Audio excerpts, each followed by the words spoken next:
YouTube channel ఉందా? ఏ విధంగా vehicles ఎక్కడైతే నిలబడుతున్నాయో చెప్తాలే.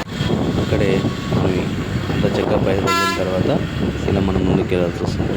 ముందుకు వెళ్ళిన తర్వాత ప్రతి ఒక్కరూ కూడా ఈ ఎంట్రన్స్లోనే వెళ్ళాలి.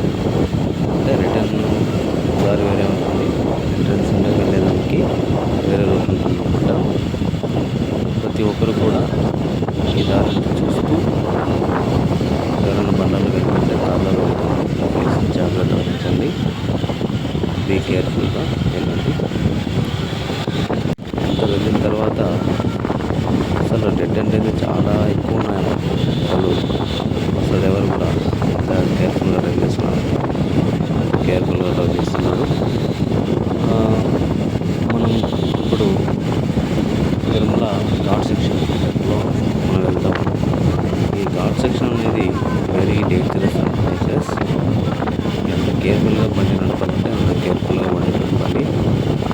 అందులో మనం ఈ ఘాట్ సెక్షన్ కంప్లీట్ అయిపోతుంది. మనం రీచ్ అయిపోతాం తిరుమల బస్ స్టాప్. ఈ తిరుమల బస్ స్టాప్లో అందరం కలిసి దేవుని దర్శించుకుంటాం.